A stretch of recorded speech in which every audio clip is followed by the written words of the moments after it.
আসসালামু আলাইকুম। Welcome back to my channel MS cooking স্টুডিওতে। আজকে তৈরি করে দেখাবো সিলেটের ঐতিহ্যবাহী পিঠা নুন পিঠা বা নুনাস পিঠা। এই পিঠাটা যারা একবার খেয়েছেন তারা এটা বাড়ি বাড়ি খেতে চাবেন। তো চলেন দেখে নেওয়া যাক এই পিঠাটা বানাতে কি কি উপকরণ লাগছে। একটা চুলোয় আমি একটা প্যান বসিয়ে দিয়েছি আর এখানে কিছু পানি দিয়ে দিয়েছি। পানির মধ্যে আমি লবণ, আদা বাটা, রসুন বাটা দিয়ে দিব, জিরা গুঁড়া, মরিচ গুঁড়া, হলুদ গুঁড়া দিয়ে দিব। হালকা বয়েল চলে আসলে আমি কুচি করে রাখা কিছু ধনেপাতা দিয়ে দিব। ধনেপাতাটা হালকা সিদ্ধ হয়ে আসলে এখানে আমি আটা দিয়ে দিব। আটার পরিমাণটা আপনারা কতজনের জন্য পিঠা বানাবেন সেটার উপর নির্ধারণ করে আপনারা পরিমাণটা নির্ধারণ করবেন। আমি একটা হাতার সাহায্যে আমি খামিরটাকে বাড়ি বাড়ি এভাবে নেড়ে দিব, কারণ আটাটাকে যদি আমি ঠিকঠাক নেড়ে না দিই তাহলে আটাটা গুটি গুটি হয়ে যেতে পারে। এই জন্য আমি খামিরটাকে বারে বারে হাতাটা দিয়ে নাড়বো।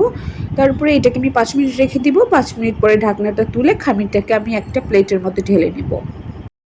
এই পর্যায়ে হাতে শক্তি প্রয়োগ করে ডোটাকে আমি রেডি করে নিব।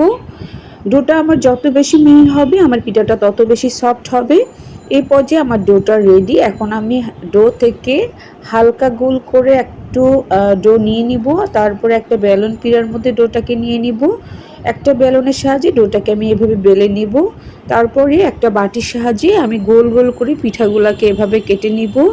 এভাবে সবগুলো পিঠাকে কেটে নিব। আপনারা চাইলে পিঠাগুলো সাইড দিয়ে ডিজাইন করতে পারেন। আমার হাতে সময় কম ছিল আর ভিডিওটা অনেক বড় হয়ে যাবে, তাই আজকে আমি দেখাইনি, অন্য দিন দেখাবো। আমার সবগুলো পিঠাকে কেটে নেওয়া শেষ। এখন আমি একটা প্যানের মধ্যে তেল দিয়ে দিয়েছি। তেলটা ভালোভাবে গরম হয়ে এসেছে আর এখানে আমি এভাবে কয়েকটা করে পিঠা দিয়ে আমি পিঠাগুলোকে দুই সাইড দিয়ে ভালোভাবে ভেজে নিব, লাল করে ভেজে নিব। আর পিঠাটা আমার এভাবে ফুলকো লুচির মতো ফুলে উঠবে। এই পিঠাটা সত্যি আপনারা যদি একবার এটা ট্রাই করেন, আমি বলে দিতে পারবো যে আপনারা এই পিঠাটার প্রেমে পড়ে যাবেন। এটা যেহেতু নোনতা আর একটু ঝাল ঝাল, এটা খেতে অনেক বেশি ভালো লাগে। মানে আমার খুবই পছন্দের একটা পিঠা এটা। অবশ্যই বাসায় এই পিঠাটা ট্রাই করবেন আর আমাকে কমেন্ট করে জানাতে ভুলবেন না। ভালো থাকবেন। আসসালামু